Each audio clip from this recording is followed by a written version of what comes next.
tweets and other engagement in advance, so that you don't have to worry about doing that as the ideas come to you. That doesn't mean that you couldn't also decide to send out a tweet at the time that you think about it, but you will have also scheduled these others in advance. So it's kind of cool, and I can show you in a few minutes how that looks.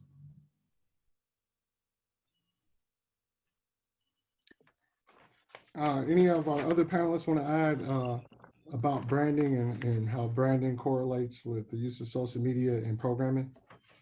Yeah, I just wanted to tap in because I think before you get to the content part is extremely important.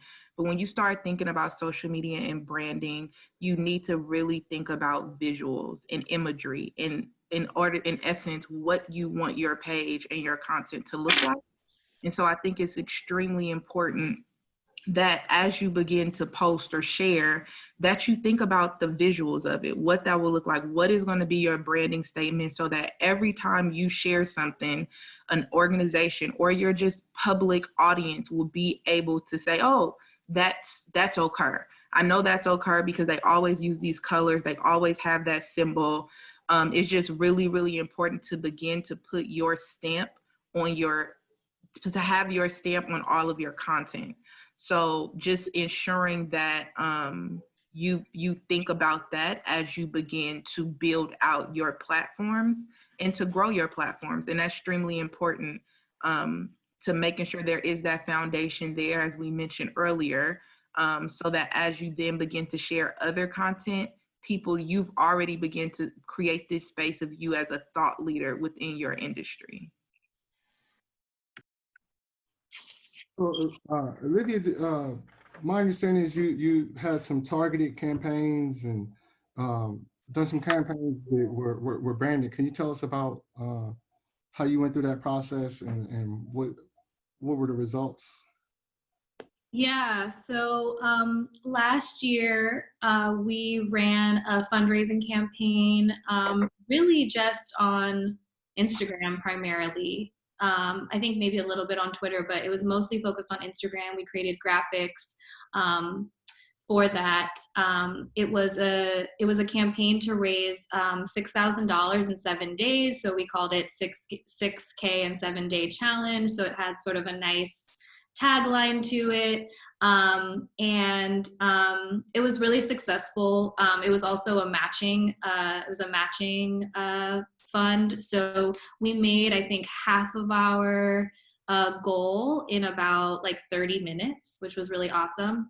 And, we really just followed with our branding guidelines that we use at the center, and, use the same imagery. And we also were very consistent in how we followed up with folks that had donated and had been following the campaign. So sending out email blasts via MailChimp, which is the platform that we use, to notify people on an ongoing basis during that 7 day period to let them know how close we were to the goal, if we had made it, and just keeping them updated so they could see where we were at. So that I would say that was a really successful campaign that we ran on social media, utilizing both Instagram and then also MailChimp to carry out those communications and follow up. So even though we have a lot of intermediate users on the call today, but we had a question that I think will kind of help you dive a little deeper into the use and the planning that goes into a social media campaign that also is the planning for your programming, and really thinking, how do I create an engagement plan through my programming, and having those two things inform each other. So the question for the panelists is, I have a Facebook, Twitter, and Instagram. What do I post to get people to like me? I think I'll just start by saying, I think the first thing to note is that those are three very different platforms. And so to recognize that each of them will have a different way that you should communicate with them. Instagram is very visual, right? We're looking for pictures. I find that on Instagram, you know, faces are something that get a lot of clicks and a lot of likes and a lot of interaction. Twitter is really about words and content. You can also add pictures and video, but I think that it's kind of more focused on sort of stats and those kinds of things, links to your website, to your fundraising campaign, that kind of thing. And then Facebook is sort of longer form. I don't utilize Facebook as much anymore, but it's so maybe the other two panelists can speak probably better about what's more appropriate to put on Facebook. But it's more longer form, and it's ways to you can write more and share pictures and video as well. So I just wanted to make that distinction before getting into it. I think you hit it on the nose, Olivia. The three words you should know is know the platforms. Each platform is different, just like she said. And what works for Facebook may not work for Instagram. One thing I've noticed is, like with Instagram, they're more visual, but you can be more long form on Facebook. So while I may have a very short caption with the photo, or I might just have a hashtag for a photo on Instagram, on Facebook, I may write a dissertation because I have that space and people are more likely to read it because it has a different audience. So definitely knowing your platforms and understanding that. And even if you do start using content calendars to schedule and post your material, recognizing that the same caption that you wrote for Twitter, you might need to add something to it when you're scheduling it for Instagram. And you might say, you know what, I may not use the content calendar for Twitter and Instagram, or use it for Twitter and Instagram, but I may not use it for Facebook because I'll post that separately. So it's just really important to know the platforms. Look at other people's posts, look at what they're posting, what they're sharing. And then even as you start posting, take a look at your data and seeing how people are engaging with the various posts. But yeah, in a nutshell, just know the platforms before so that you can maximize your engagement.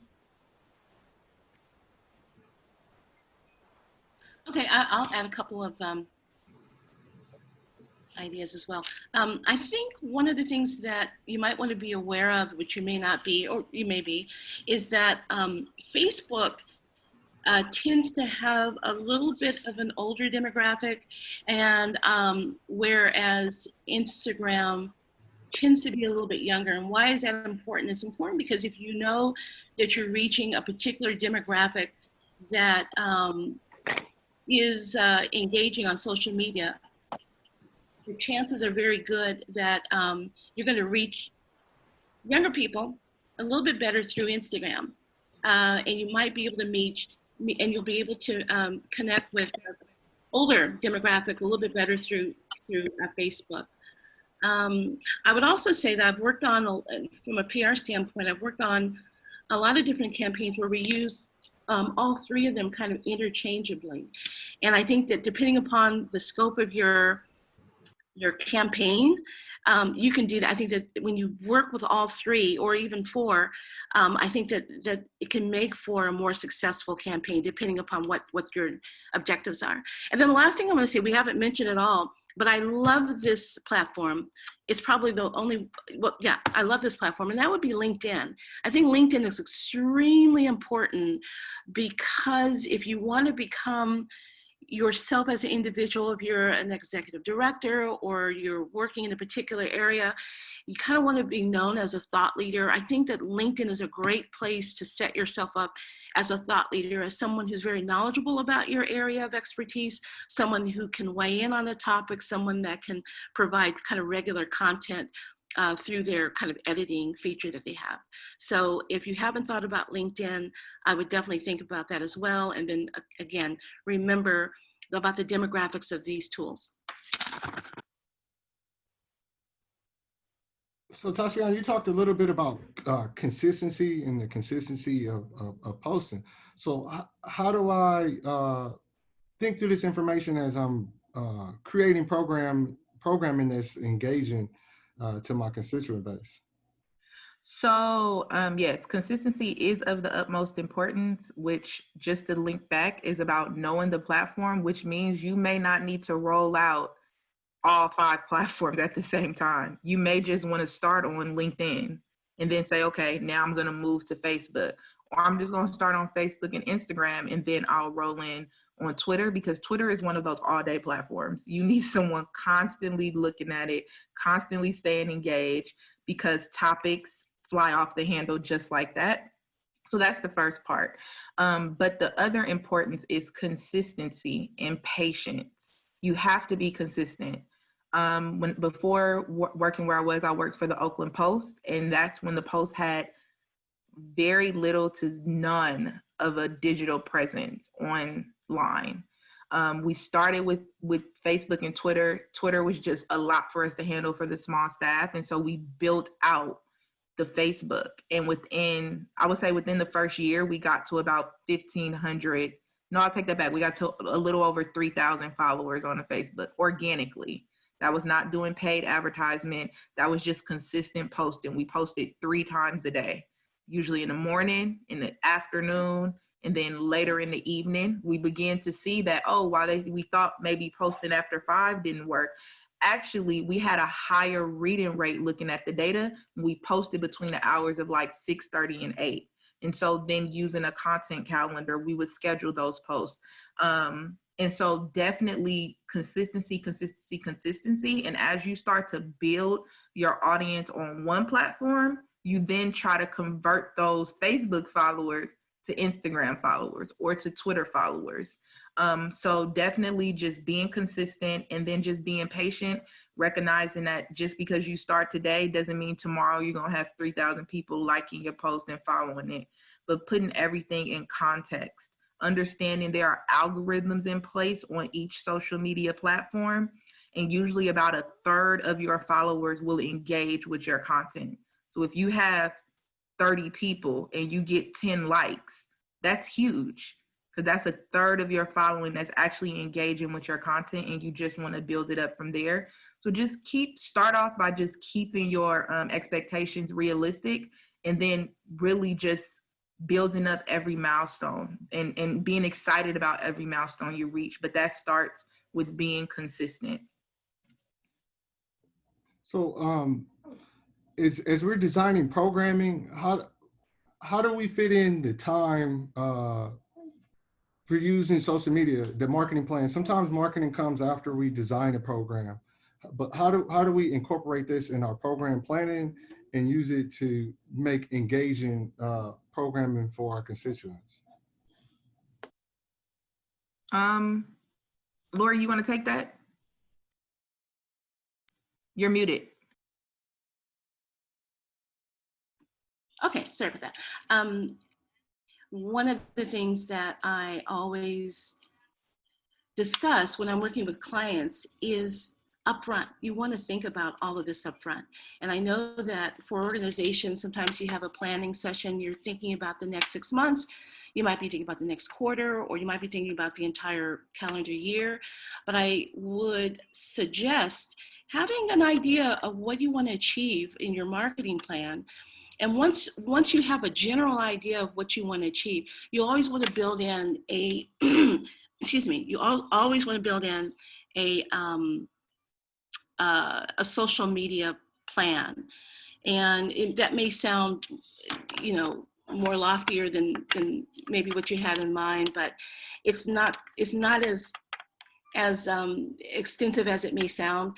It may be, as we mentioned before, maybe it's just as simple as identifying what information you want to post on your Facebook accounts or your platform, what information that then you might, and I would say this, I think you want to start with Facebook, quite frankly, because that is where the bulk of the information is going to be posted, in my opinion.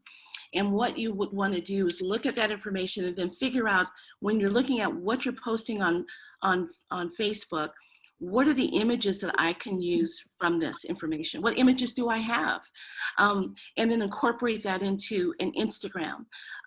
What short nuggets of information that are time sensitive, maybe throughout a period of time, throughout a quarter, for example, then you might want to use those nuggets of information and incorporate that into tweets on your Twitter platform. For LinkedIn, I would say you always want to start with a LinkedIn account, because it is, even though I know it's a place where people find jobs and find opportunities in their careers, it's also, I have found, a wonderful place to locate other individuals in your industry, or people that care about the topic that you're concerned with, or writing about, or focused on. It's a great way to find groups of people that would be more than likely interested in what you have to say. So I would, again, start with your overall plan, look at the marketing piece, and incorporate social media into that, starting with Facebook. And so you brought up an interesting point, and we don't always think about making this correlation with social media and in terms of programming, but the collaborative aspect, and being able to engage others, that informs our own programming and engagement. Something with us around the collaborative uses of social media and how we can use it to inform our content. Yeah, I mean, social media is a complementary tool to business today. It really is. And businesses and organizations. And so anytime that you have a plan that you're rolling out, if you have programs that you're offering on a regular basis, you can really leverage getting the word out about those programs. You can leverage activities to help build funds for it. Social media is a way to do that. So it's definitely it goes hand in hand. It's not something that, in this day and age, I can't imagine. I mean, I'm sure there are, I can't think of them right now, but I cannot imagine an organization or a business that would not benefit from using social media. So Shamar, I want to add something just because I thought about it and it made me think about it. So this is when you think about programming and your digital print marketing just your overall marketing strategy, think about it like a museum and a museum curator, right? They are in charge of curating the museum to look a certain way so that when people walk in, they are excited and amazed by the art that is there. It's not just, I'm going to put this picture here and put this next picture there. Museum curators really think about how they are going to set their museum up. And so in a similar fashion, you are a curator of your content. And so you really want to think about, how am I presenting my program? How am I presenting the content about my program to engage people in the process and getting them excited about what you're doing? If you just gonna post a flyer, ain't nobody gonna read all that text on social media. I'm sorry. They want a simple graphic, something that brings them in because the colors are bright, they are vibrant, and it's like, hey, I wanna know what this is about. Even if you look at the little symbol on the occur now, the fist in the middle of the tree, I don't know what that's about, but it's something about that picture that would make me say, I want to click in and learn what that represents. Although right next to it, they have the Black Business Relief Fund. That's a lot of text. I kind of get what it is, but that picture right there alone brings me in to say, I want to know more about what this represents. And so really just thinking about it from that standpoint, that you are a curator in your own right, whether it's for your church, for a nonprofit, for a private sector company, and you want to ensure that what you are presenting is worthwhile, where people will come back again, again, and again.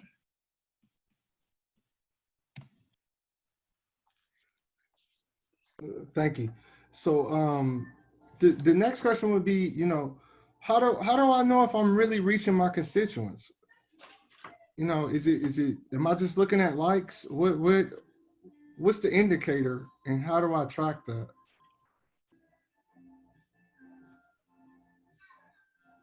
Laura, you want to jump in and give us some indicators and track? Yeah. One of the things I've done in the past with clients is conducting periodic surveys. Is a great way to know how well you're reaching your customers and clients and constituents. There's tools for that. Uh, Survey Monkey is one of them. You will be able to discover what they know about your brand, the services that you offer or your nonprofit. And really your objective is to discover how well you're reaching them, which is a part of that broader goal, which kind of goes back to really setting your social media goals in advance. I think I can't emphasize that enough.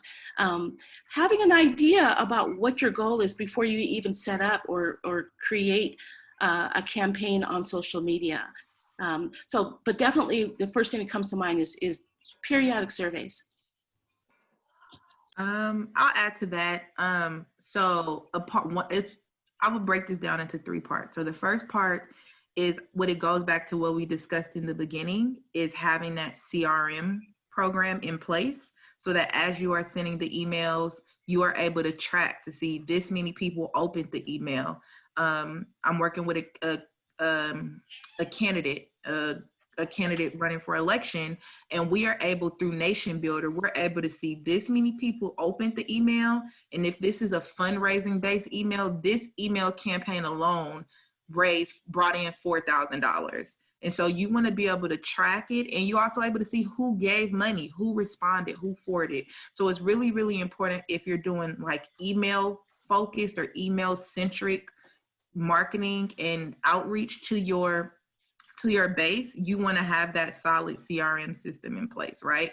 The other part is the social media, being able to follow the data. When you set your page up as a business page, you automatically are provided publishing insight. They have it publishing tools. They'll give you weekly reports. You had this many likes this week. This was your most engaging post. Usually they'll even give you a little flag. This post is performing 80% better than previous posts in the past. And it'll encourage you to pay for to do paid advertisement. So always looking at the data and the analytics of what you're posting. That's a very good tool. And then just not being afraid, even if it's $20, sometimes $20 on a post can take you a long way. So definitely I'm a big person when it comes to this part. The tracking effectiveness means you have to have the data in place to study. You don't want to just go off the top of your head. Oh, I got 50 people that liked it.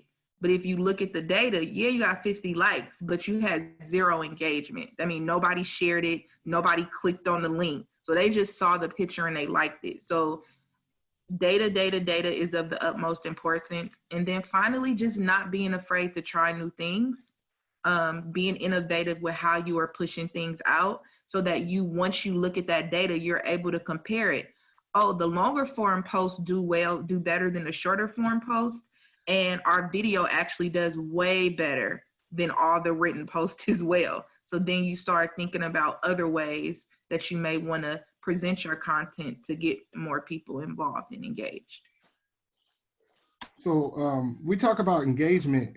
Olivia, can you talk about like that engagement process? What does it look like for you when you're engaging individuals on the social media platform? What is that process like? What's the work that goes behind that? That's a good question. I guess I would say on sort of the Instagram, Twitter platforms, I think for us personally, it's like posting really nice graphics or visually stimulating images, but then also in our captions asking people questions so that they'll respond, like, what do you think about this, or drop your opinion, or whatever you want to say, so that you can get comments and then you reply or you like them. So it's like keeping up with that as well. With Twitter, retweeting things. But I think that's probably the kind of I go about it and how we go about it at the Glover Center is really kind of asking people questions. There's also on Instagram, you also have your stories section as well. So there's options to do like polls or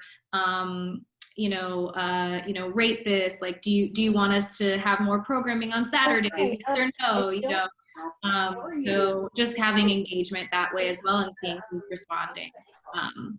The other thing too that I wanted to mention is like also to know who you're engaging with on social media. So I know for Instagram specifically, they have an insight tool where you can actually see like what demographics you're reaching, what ages you're reaching. So I know for the Glover Center, right, we serve youth participants and we serve seniors, but actually the majority of the people that follow us on Instagram are young adults, and I would say probably like parents as well. So really kind of, okay, so what are we, if that's who's following us right now, one, how do we connect? Do we want to connect more with the other demographics? Maybe those people aren't the ones. We really do need to get the parents, we do need to get these younger adults interested for funding purposes perhaps. So how is our tone reflected in that, is something to think about as well. And so one thing that I know you use a lot, and I want you to kind of just talk about that work is, and young people say the DMs. Hit me in the DM. What is a DM, and how does that affect your interaction and give you a place for a deeper engagement? So the DM is direct messaging. I think on Facebook or Twitter, sometimes it's called PM, like private messaging, but anyway. So DM, PM, direct messaging. Yeah, that's where people can comment on they can comment on the post itself, but in your stories, it's a way for them to comment as well. You can see how they repost, if people repost your stories. So yeah, that's kind of what I have to say on that. But it's a great way to see like who's interacting and what questions people have or what comments they have and things like that. Hey, can I jump in a little bit on that? Please. Question about engagement. One of the things I really want to emphasize is that, particularly for anyone who may be thinking, gee whiz, how can I engage? We've just had this year so far, we're only halfway through the year, we've had two probably the most iconic historic events to happen.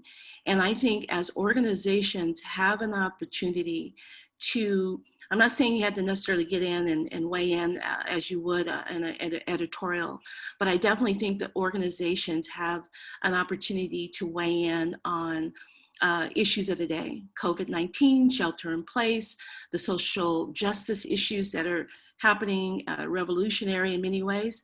All of us have seen the impact of the George Floyd murder, and how many different organizations and companies started issuing announcements, on social media and probably on television too.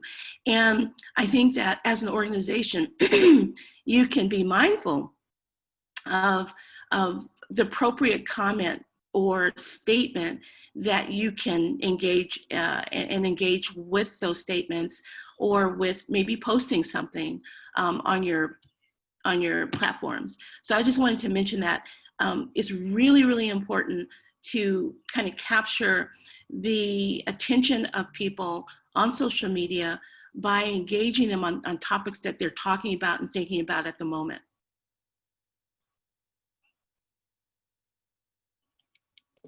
Thank you. So I wanted to remind everyone that there will be a question and answer period. This be coming up soon, and I see a few questions in the chat, and we will get to those questions. And so we encourage you to put the questions there. Also, at this point, since we were talking about getting feedback and data, we have a survey that's going out after this. So we encourage you all to fill out that survey so that it informs our programming. And this is a part of using technology and using these processes to put out the best programming and to have an engagement process that works for everyone. It's a two-way street. So we're asking that, you know, at the end that you fill out the satisfaction survey. And then as we have other surveys that go out, to fill them out. They're really important. I take time, whenever I get a survey, I try to take out the time to fill it out because I understand that it's going to inform what I'm receiving from whatever organization is sending it to me. It's my chance to give instant feedback and be able to say, this is what I need from you.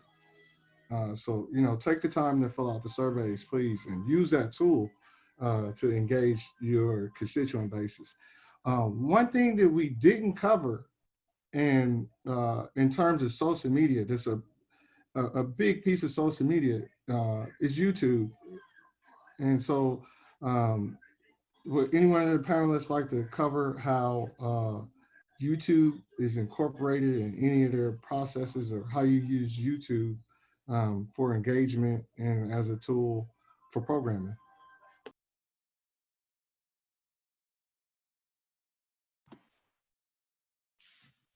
Okay, I'll jump in on YouTube.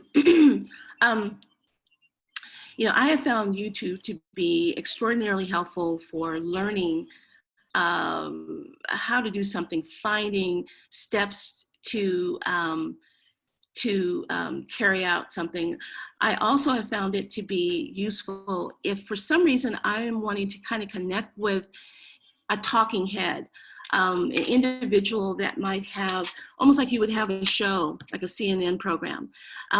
So I think that there are ways for an organization, a nonprofit organization, to take advantage of that platform if they have, but I would say that you want to have a real clear plan in mind for how you want to do this if you're planning to do it.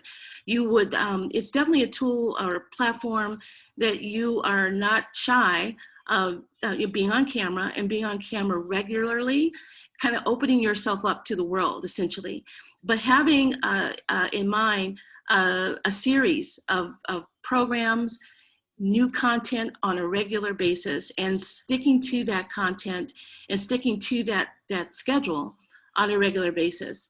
So it is one of the ones that, again, if you're on YouTube, you notice there are a lot of programs about cooking, programs about you know, political activism, programs about, you know, how-tos, gardening, you name it.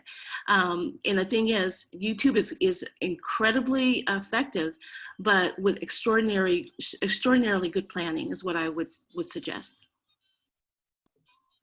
And I'll just throw out to everyone, with a lot of people don't think about YouTube. YouTube is one of the biggest fundraising platforms if you are consistent. There is a young man, he's called Ryan's World. He plays with toys with his parents and makes millions of dollars through the YouTube platform every year. I want to say he was up to $17 million a year, posting videos of him and his parents playing with toys. And they have a spinoff show that is earning revenue as well. So over time and having that consistency, and if that's your lane, it's also a fundraising tool. Do we have anybody else want to throw anything else about that? And maybe even also around live functions on the social media platforms and the difference between, we talked a little bit about story, we talked a little bit about direct messaging or inboxing, but we have another feature, the live feature. Anybody want to jump in and talk about that as well?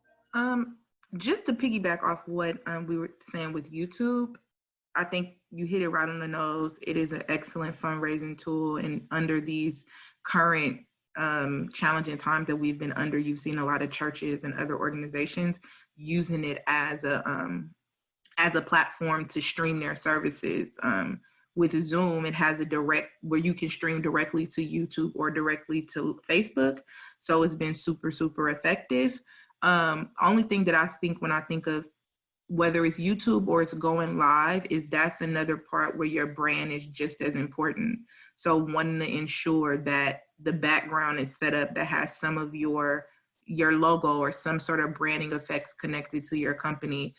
If you're wearing something, you're the ED and you're speaking, and it may be a panel of people, like you should maybe have your shirt that has your logo on there. So just because you are live, because you are in front of people and people are going to be looking, you want to ensure that your brand comes out fully, and really taking the work, doing the work, and looking at the different programs and platforms that are available for you to create a pretty effective and visually stimulating streaming or live program setup.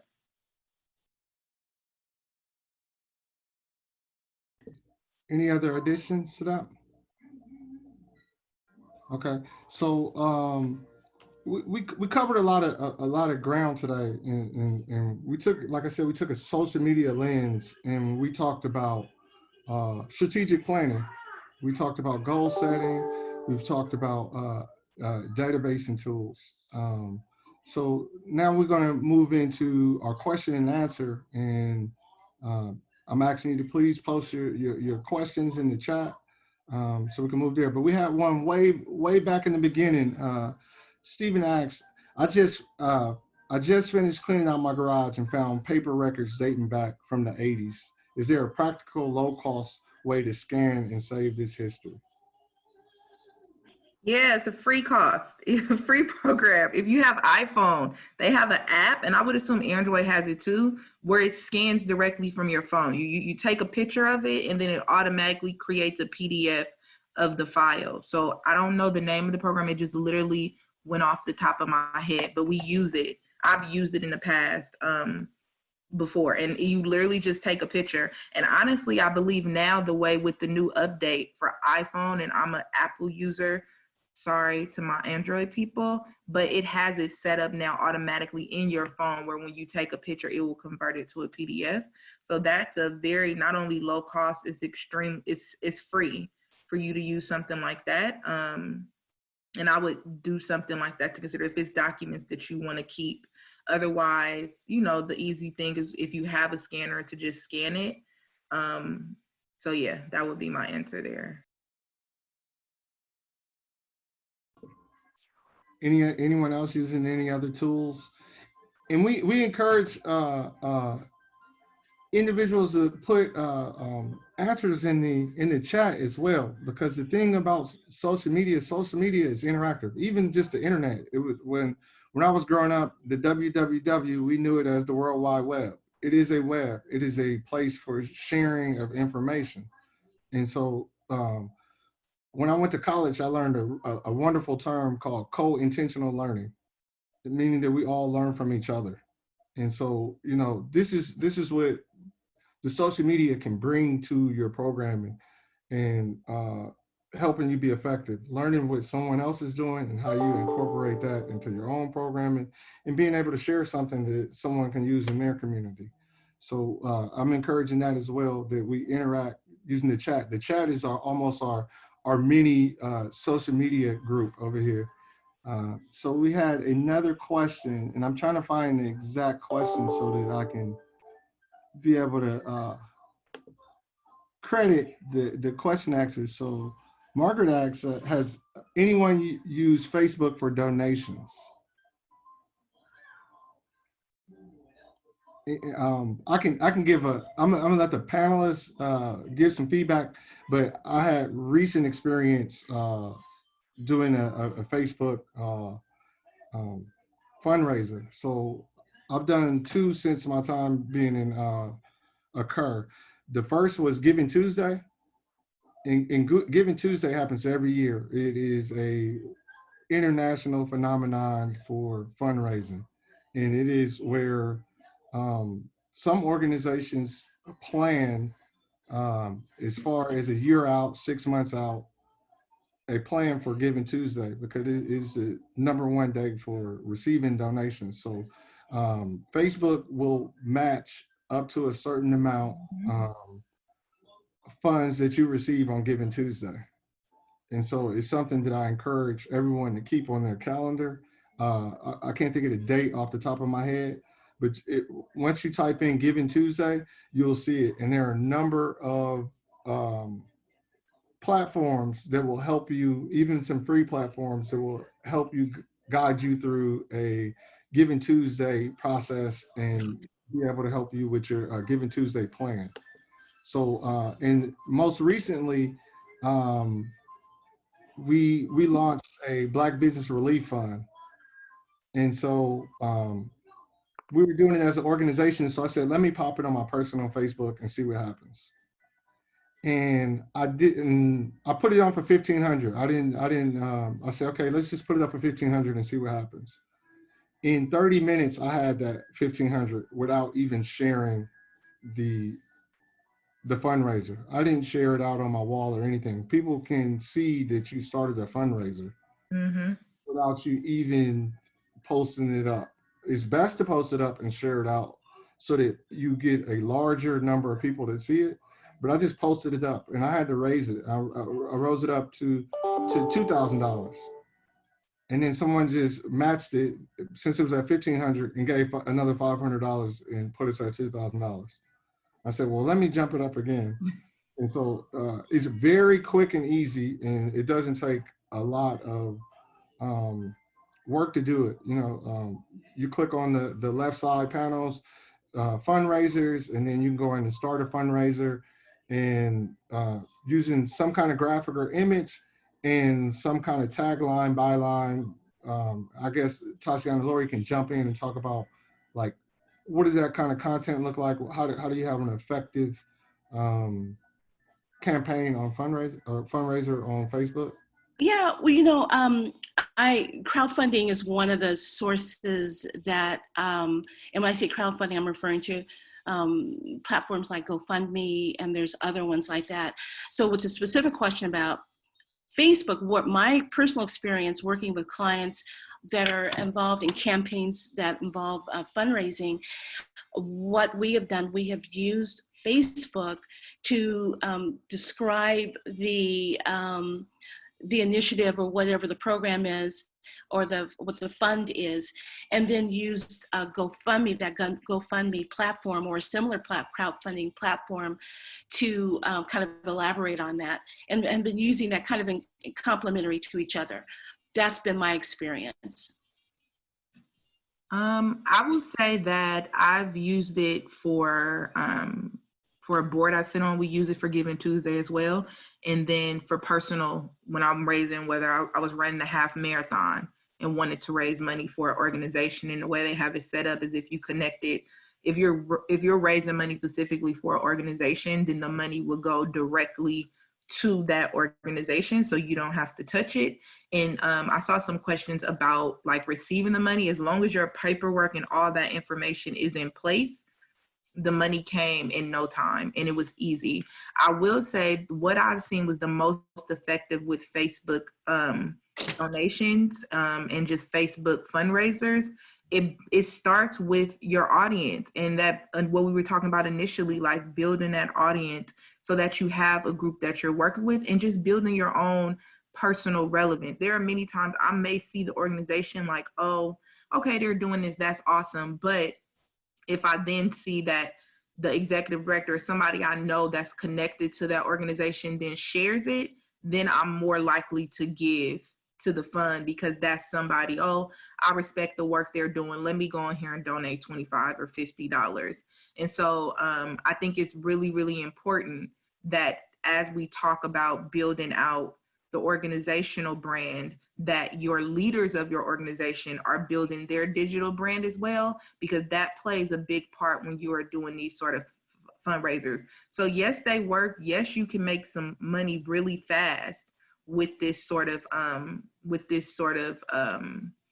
tool, but that goes back to what we're talking about beginning, building your database, building your brand so that you have a consistent group of people that you're connected to. If you only got 5 people following you on Facebook, it's highly unlikely that you're gonna get some donations. So although I know that this sounds like a lot, and I keep trying to connect it back to every little thing we talk about just to show how every little bit of it plays a role in that final outcome for you to reach the outcomes or the targeted goals that you set as an organization. There was a follow-up question about the lag in collecting from Facebook. Facebook is one of those fundraising platforms where you just have to wait for the check. Do not count that income because it can take several months to receive it. It's not an immediate fundraising platform. I think the last one that I did, I think they said wait between 48 and 75 days or something like that. It's definitely something that I'm not looking for immediately, but something in the future. Let's see, we have and so thank you, Michelle. Giving Tuesday is the Tuesday after Thanksgiving. So save a little bit from Black Friday and make sure you're giving on Giving Tuesday. So the next question, we have a question from Galaxy A20. I mean, I believe we're probably gonna have to dig a little deeper in this question, but I'm just gonna throw it out and see where our panelists take it. Any suggestions on the best way to market an unknown food product during the COVID shutdown? And is this something that's just starting, or it's been around and it's just unknown? I guess that would be the biggest question. I mean, if it's unknown, it kind of, to me, it would go back to, it starts, I mean, to me, you would implement the same process that we've kind of been talking about through this entire conversation, right?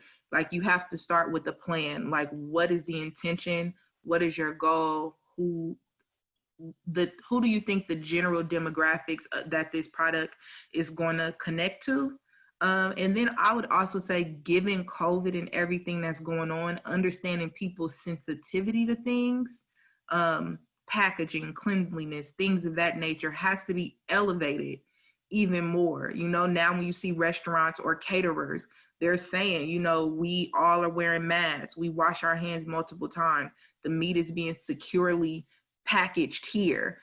So you have to elevate those other factors beyond just the food. And then on top of that, whether it's catering, you know, that's when the visuals come into a big part of it, because people eat with their eyes.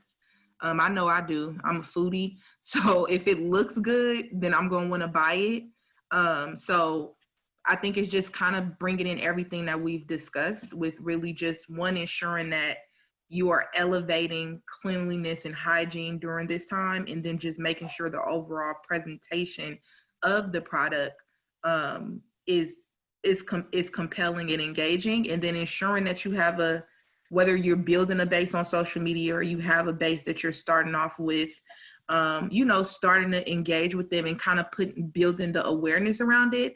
I will say this just to add, do not be afraid to use your personal network as your beginning base for something that you're trying to build.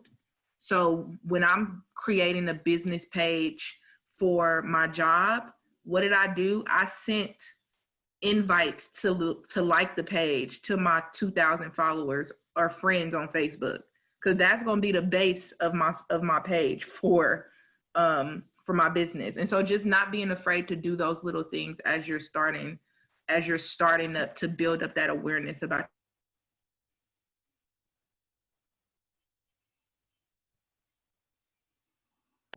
Thank you for that answer.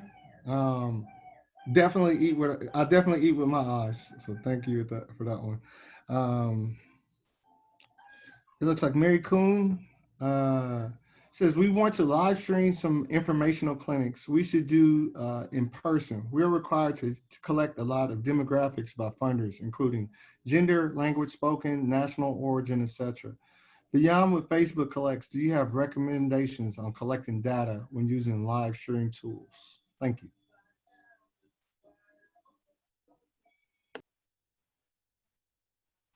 From what I know, and that boils down to the platform that you're investing in. So that data is limited when you're just live streaming directly through Facebook or live streaming through Instagram. But when you invest in platforms, like there's a platform called Livestream, I can't think of the name. It just went out of my head, but there's a church platform that we are actually looking to do with my church for our services. And when you invest in those platforms, they usually provide you a little more data, a little more analytic than you would just generally get. So my recommendation, because I don't know it off the top of my head, would be to look into some of those platforms. The first one that comes to mind is livestream.net. I believe it's .net, not .com. But platforms like that will provide you that data. Also, depending on it gets a little technical when you have the embeds and the integrations of your various platforms that you're using. Google, don't ever sleep on Google, because Google has the analytics portion even for video as well, that you may be able to integrate with your live stream system that would provide you that data and analytics.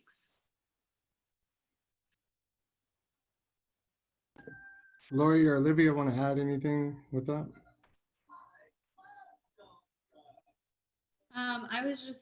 Just to add on a little bit, just off of the Google, I think also just creating a Google form, free and easy, to set up exactly what you want to know about your constituents. So if it's the demographics that are beyond what Facebook collects, you can actually ask them that in the Google form. I'm not, I don't know exactly how it would work on live stream, though I imagine that there is a way that you can broadcast that, perhaps just like a link to the form or in the comments, or even seeing who was on the live stream and then following up with like a message or an email or something like that afterward. But yeah, just a quick link to a Google form to have people fill out after or before the live stream starts or something. I think, Olivia, you just hit something that's really, really big right on the nose. And thank you, Michelle, for letting me know. It is livestream.com.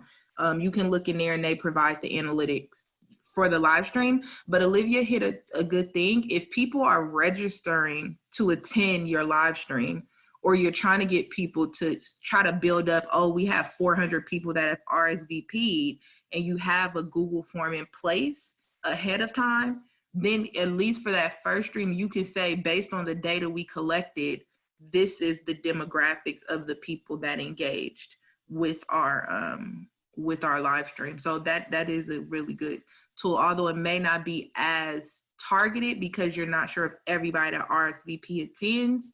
But yeah, that is definitely something to consider. And also, I know Zoom, when you create these meetings, or when you invest in the more the expensive plans like the business and the pro, they separate it where they'll have like special links for your panelists, but then they have special links for your attendees. I haven't done the research to know, but I would assume with those special links and things of that nature that they may be able to provide you with the analytics and the data there that is coming in through that link that they provide you, since they are personalized. Lori, did you have something to add? I'm here. Yeah, I'm here. I haven't had a lot of experience with live stream, so I really wouldn't be able to weigh in on that. Okay. So just in terms of data collection in general, as an executive director and as I'm going through strategic planning in a budgeting process, it is very important for me and the organization, the staff, to set aside programming funding for what might look like a social media function, but it's really a marketing function, and it's really an informative function to inform how we will be moving forward in the data that we're collecting. So a lot of times we get the free application. Go ahead, son. We get the free application, and we don't check even all of the tools within the free application. And then just an investment of maybe $6 to $10 a month will pay off in the long run in terms of when you're going after grants, when you're going after private donations, because now you have these tools and this information and this way of engaging that you didn't have before. So I highly, highly, highly recommend incorporating that into your programming. It might look like just a social media or marketing function, but it absolutely informs the work and how you do the work. And just like I said, a $5 or $10 investment can go a long way.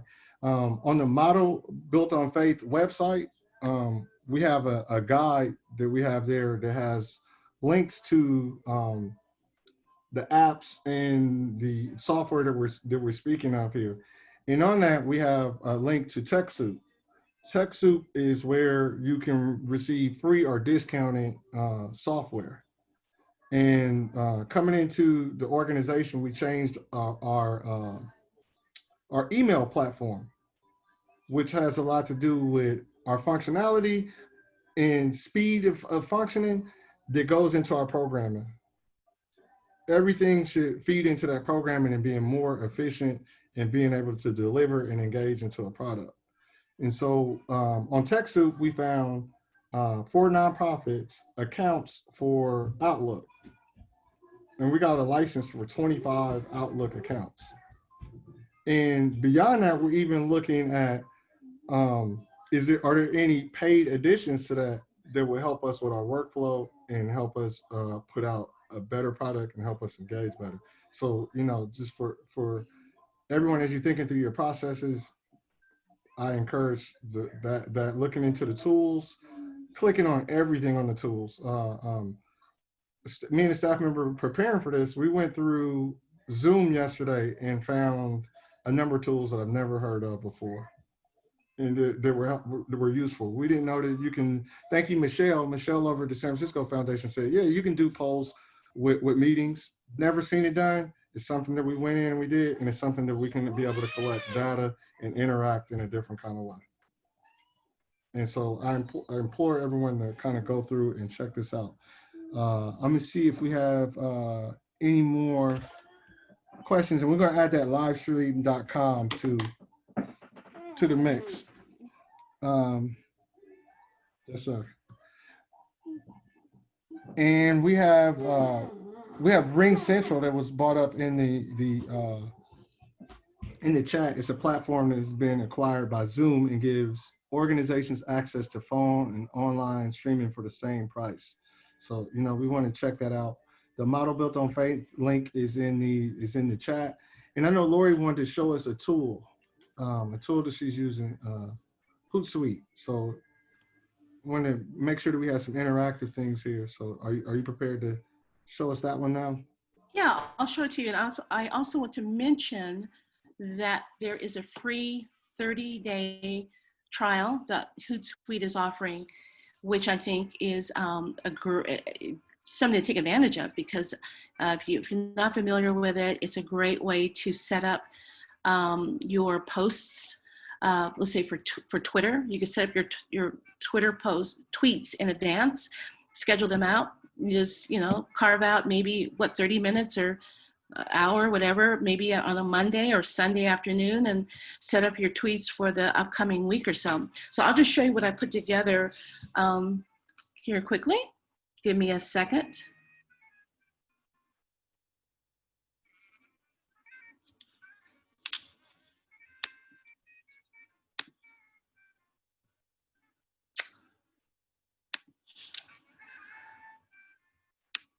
Okay, there we go. Now let me just share my screen. And it's up here. Okay. So what you see here is a schedule that I've already set up for some tweets for this week. And so I have my Twitter account, which is 25 seconds PR. And what I've done, so for yesterday, I actually sent a message to Occur, just basically saying, hey, congratulations on the first 6 months of the year. Then I also sent one out for today, two other messages, one that is also for Occur, and then another one for another OWH Studios, which is an Occur client. So those are just examples of what your schedule will look like when you create a schedule. And I'll show you how to post something in just a second. Here's another one. I wrote an article a couple of years ago. And see your screen. Can you see it? Yes, no. No, ella está en el meeting. Está en el meeting. Después. I'm sorry? We don't see your screen. You don't see my screen? Not at all. I'm sorry.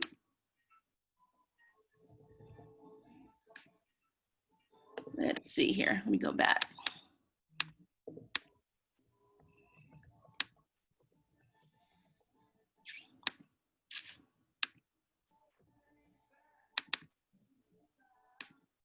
Do you see it now?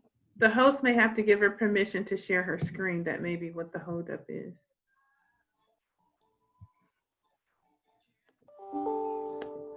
She's a host, and the host. Laura, you're muted.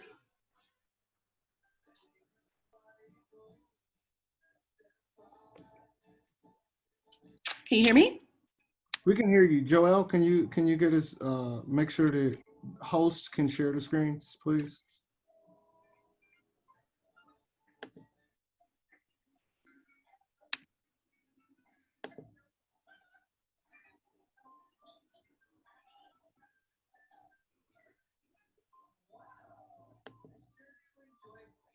Can you attempt that again, Lori?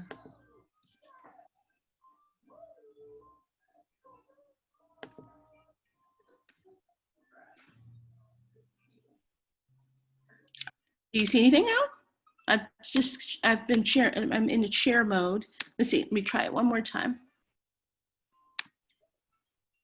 Okay. I think that might make a difference.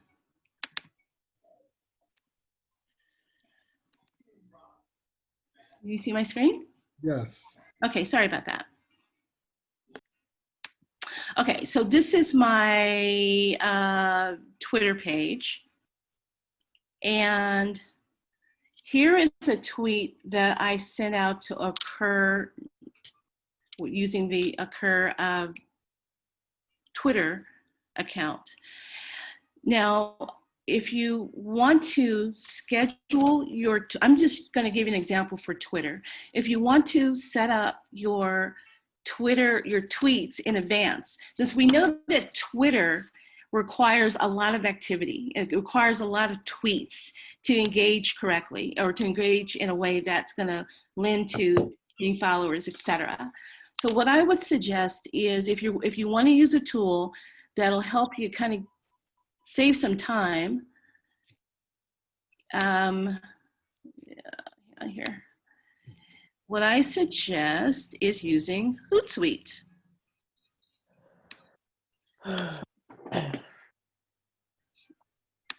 So this is Hootsuite. And essentially, I'm just going to show you real quickly how to create a post. So you basically go to the publisher. You click on New Post. You've already registered, so you have your account visible. I'm going to use my 25 seconds PR Twitter account. I'm going to send a tweet to Occur. I'm going to say, yeah.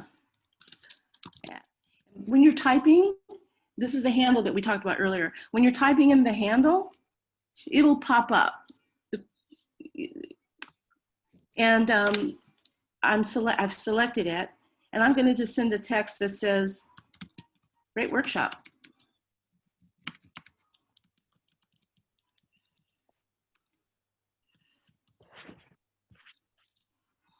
And I'm going to schedule it.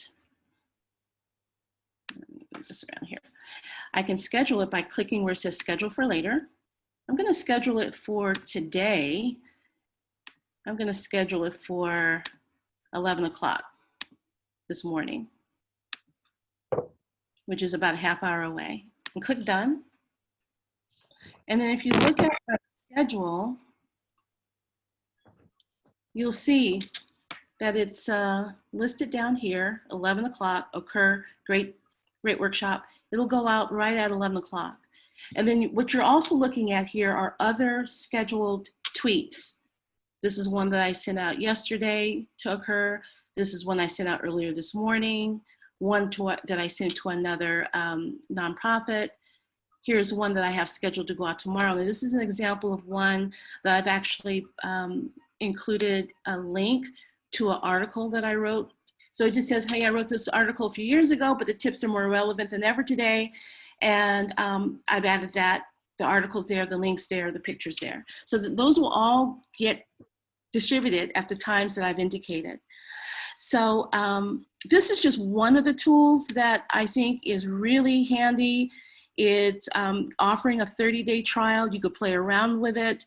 For those of you that get stuck, I'll share my, well, you'll have my contact information. You can feel free to call me or send me an email. I'll help walk you through that. But it's something to really consider, especially if you're really trying to get serious about your, if you, if you want to kind of ramp up your postings and your engagement. This is a great way to do that and save some time.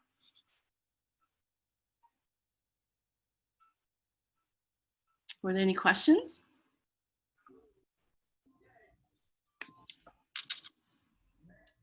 Thank you. And then there's also other functionality with Hootsuite, correct? All kinds of functionality. So, and that would require, probably a little workshop in itself to describe all of it. But I wanted to just share kind of real quickly how people can really take advantage of it. I mean, as early as tomorrow or today. The 30-day trial enables you to get it set up within, it only takes maybe about 5 minutes to get it set up. And you can include as many of the platforms, social media platforms that you would like. But Twitter is the one that I tend to use the most. So I just use that as an example. But it's a great way to get moving really quickly. Tatiana, you want to add anything about integration and content? Yeah. So one of the things that I did want to mention, as Lori mentioned, is like, this is when it comes to like understanding the platform. So for example, when you start off a tweet with the tag of an organization, you have to put a period in front of their name. Otherwise the tweet is not searchable.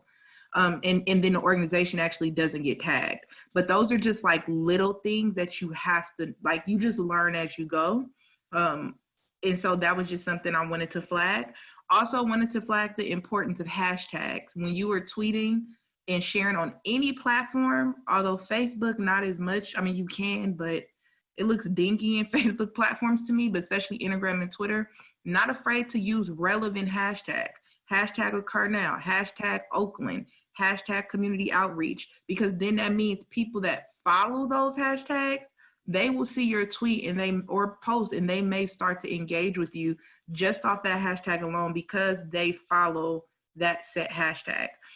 And then as far as like integrations and content calendars, Hootsuite is one of the easiest ones. Buffer is another good one. But also look at your website, like talk to your web developer, because for the post, when I worked there, and even at my current job, California Waste Solutions, we have WordPress is the base for our website. And so we have an integration through our website called CoSchedule. And so when we are like, especially in the post, when you're doing like daily media content, we were able to schedule it directly in the app. As we posted information on the website and articles, there was also a little tab widget from CoSchedule. Well, then I can pick to go to Twitter and go to Facebook. And then not only was it posted on the website, it was already scheduled to go to social media. And I did that all in our website. I didn't have to go to another app. So that's also, but normally if you're not doing a media-based site, you may not have that. But I would say look at integrations, especially if you're posting a lot of content, especially if you're doing email campaigns. You can connect your email campaign to your Facebook and your Twitter so that when you send out an email blast, it will share that email blast on your social media accounts. And so I always just push integration. Otherwise, you will get overwhelmed because there are so many amazing platforms out there you can use.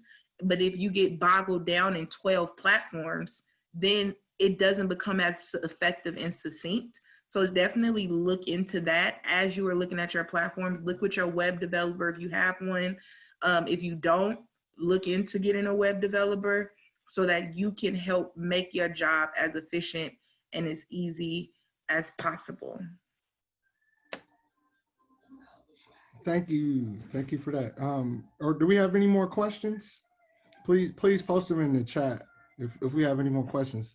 So most of us that were on in the beginning of this session have social media. So we wanted to make this practical, and we wanted everyone to be able to see the power of social media just in this group, the power that we have as the FAITHS workshop group in doing, if you're on Twitter, doing a tweet, if you're on Instagram, sending out an Instagram, if you're on Facebook, sending something out, because all of these platforms are searchable through hashtags.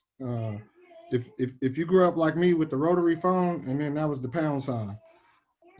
So using the pound sign or hashtag, and we want to hashtag FAITHS, and we want to include. I'm gonna ask the panelists to put their social media handles or names in the chat, and we want to tag the social media of our presenters, and you can leave a comment, and then this is something that we can all search and bring each other into each other's network. So I'm gonna go on Twitter after this, and I'm gonna find out who hashtag FAITHS on Twitter, and I'm gonna add those individuals to my Twitter network.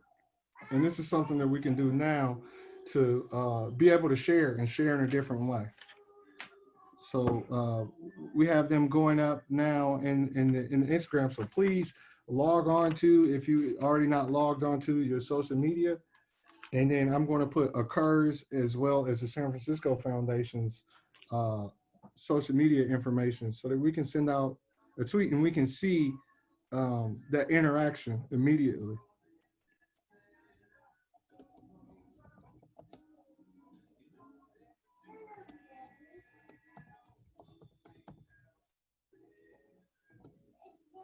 And just to kind of tap back into handles, since I just posted mine in the chat for everyone, you will see what I was talking about earlier, where sometimes if your handle is taken, you have to do something different. So I had Tassian, but someone snagged Tassian, surprisingly, on Instagram. It's such a unique name. I guess not. So I had to do an underscore and add my middle name so that it was still, so that I could have it and it was still connected to my name. So that's just an example of like, if your handle or your name is taken, still trying to figure out a way to still keep it the same, but then adding something to the end so that it still connects to you or your organization. You're muted, Lori. Sorry. Another thought too is make sure that you're using your handles on your website. So almost like it's part of your address essentially. So anytime you have your address, anytime you're sending emails, make sure that you have, you're using your handles so that people that want to engage with you there on those platforms will be able to do it, and they'll be able to see it relatively easy. Have it always utilize it on your, as I mentioned, on your website, and your signature on your email is also another place. Do we have any other questions, or is everyone busy tweeting now? And leave us a comment. This is instant feedback. This is a part of programming, and should be a part of your practice, to go back and look and see the interaction on social media, good, bad, or ugly, and being able to say, how can I offer a better service? And so in the chat, we have Tassian has presented her social media information. The Glover Center is there, occurs there, the San Francisco Foundation, Macon added hers, so we're gonna send her a message. I'm not sure what platform. And Lori is using Twitter, so at 25-second PR is for Twitter. I didn't add that on there. So if we don't have any other questions, we'll be looking for this instant feedback through the social media, and we see that social media is just not about the newest fashion or the newest celebrity uh, talk or anything like that. It's really a function of our programming, and it really can be integrated to help us with having effective programming. And so I want to give the panelists a chance to give us some final thoughts or some final feedback or tools that we can use. And we start off with Lori. Yeah, I just want to say that we've shared a lot of information over this past, hour and 45 minutes. And if you want to just have a place to start with your existing information, your existing platforms, if you assuming that you have them, and it looks like you do based upon the poll, and just figure out ways that you can expand on that. If you've never uploaded photos and video, consider doing that. Consider adding that content to your existing platform, and if you're comfortable with that existing one, go ahead and expand out to LinkedIn, or expand out to Twitter, or expand out to Instagram. But definitely I would just encourage you to do something this week. I know it's Thursday. Just come up with a small goal and have that accomplish that goal by the end of the day tomorrow.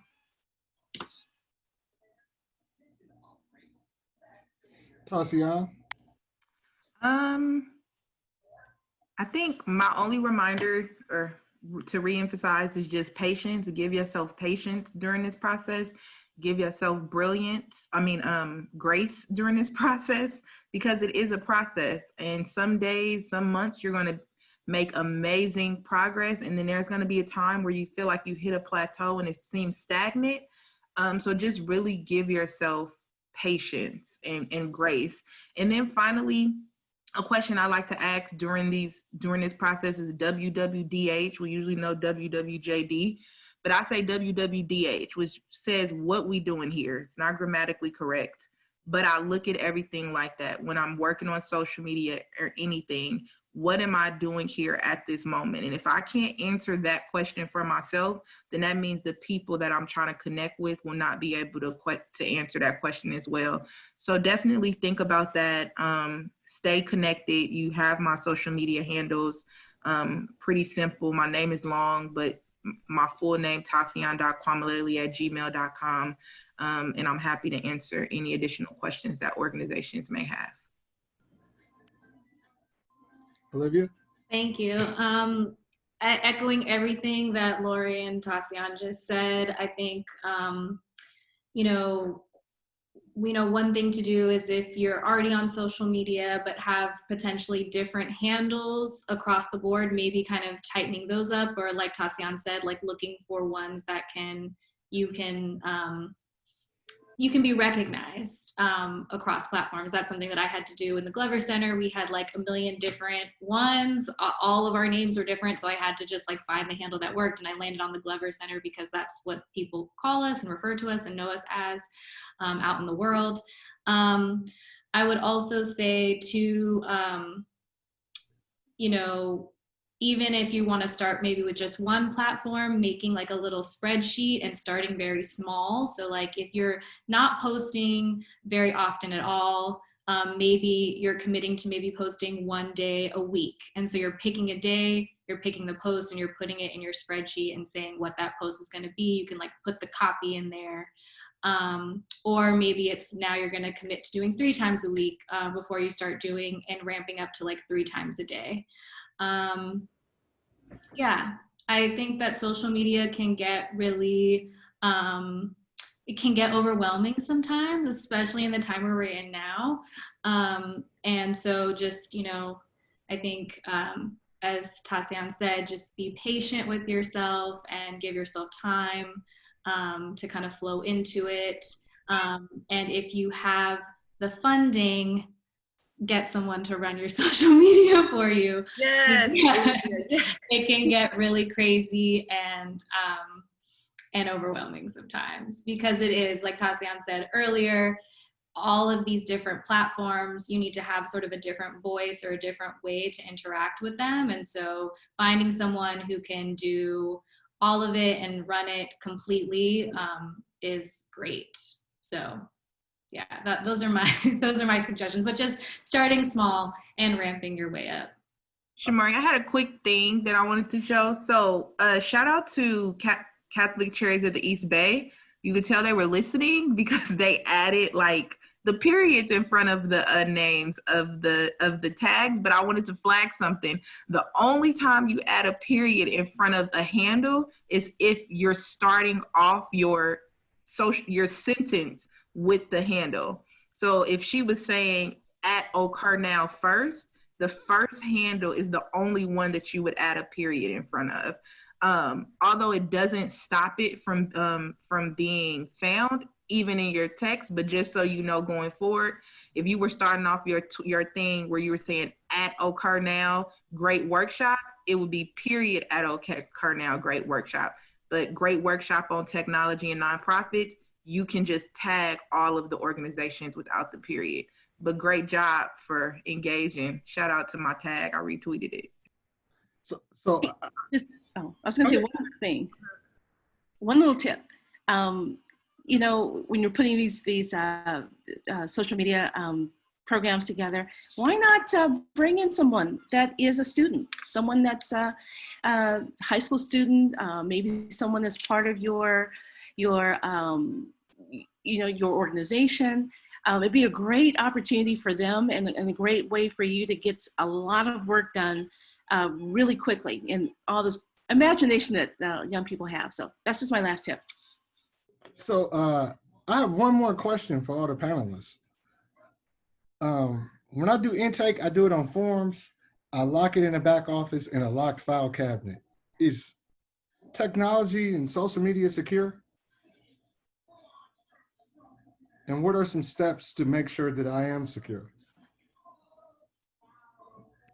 So I know I've used VPN in the past before, and then being cloud-based, but ensuring when you are cloud-based that you are investing in the right cloud services with the right technology. But just from my own personal experience, and maybe Olivia and Lori can go a little deeper, I've only used VPNs, which allows you to log into like this breaker so that you are not just roaming the internet and the internet just doesn't have public access to your passwords and things of that nature. It kind of hides your IP addresses or things of that nature when you're going on certain sites and stuff as well. Yeah, the only thing I would add is, VPN, virtual private network. It hides your IP address, and which IP address being something that can recognize who you are and where you are. I always like to separate my professional interactions separate from my personal, and I think that's just I think there's kind of already an added level of security there. So those are just a couple of tips that I would suggest. Yeah, just to go off what Lori was just saying, using maybe a different computer or different phone for what you're posting for work versus personal. Also maybe not utilizing public public technologies, like going to library and doing stuff for personal. You might face problems. One thing we know for sure too is that sometimes these websites are so secure that if they don't recognize the device that you're on, they won't let you log in, or you'll have to like wait, or there'll have to be a few steps before you can get in. So that is a suggestion that I have too. Okay, and want to thank you all for your time. With that question too, I encourage everyone to check out the San Francisco Foundation newsletter. In the newsletter, I'm not sure how long ago it was posted, but in the newsletter was FEI best practices for online services. So encourage you to keep checking the San Francisco Foundation FAITHS newsletter, because information like that is continuously posted. Thank you to the San Francisco Foundation for being a great partner. I want to thank all the panelists. You were wonderful, very, very helpful, very, very informative. I learned some techniques and tools for myself, so I appreciate that. And I just want to encourage everyone to use social media just not as a connection tool, but a planning tool, and using it for strategic planning to integrate and use the tools that for your website, for your database, and have some goals and targets, and to continue to connect. For us to continue to connect with each other, it's another connection point, another connection tool. I mean, with shelter in place, I have been glued to my social media. Almost nonstop. And I'm like, what am I going to do when I have to go back in the office? I need to get off of this, the social media almost. So I want to thank you all. If you have continued questions, you can always email us or call us at Occur, and we can help you out. As a capacity building organization, a community development organization, especially with a technology center, we're always vetting applications and programs and software. We're not afraid to be in that place and to say, this works or this doesn't work for us, or this might work for you because of. So feel free to reach out to us in terms of applications that you're thinking about using. And if we haven't discovered it, we can discover together. So, you know, we invite you to be a part of that process. And this is what community is about, us learning together. So thank you all for being here. There's a survey that was posted. I'm gonna ask for it to be posted again so that we can all do that exit survey. Remember, surveys are important. You give us instant feedback, and we know we need to do better or what works, and we need to continue. So if we can post that again in the chat, and it'll also go out in an email, and continue to check A Model Built on Faith website. Continue to check the San Francisco Foundation website. Continue to check Occur Now. We have at least three new people that we can follow and get information and see what they're doing and how they're doing it. So thank you, Olivia. Thank you, Tatiana. Thank you, Lori. With that, have a good day. Thank you for entrusting your morning with us, because it was, I know it's hard these days to pull out time, but thank you for your morning. Thank you, everyone. Thank you. Great job, Shamari. Thank you, Tatiana. Thank you, Lori. Thank you, Olivia.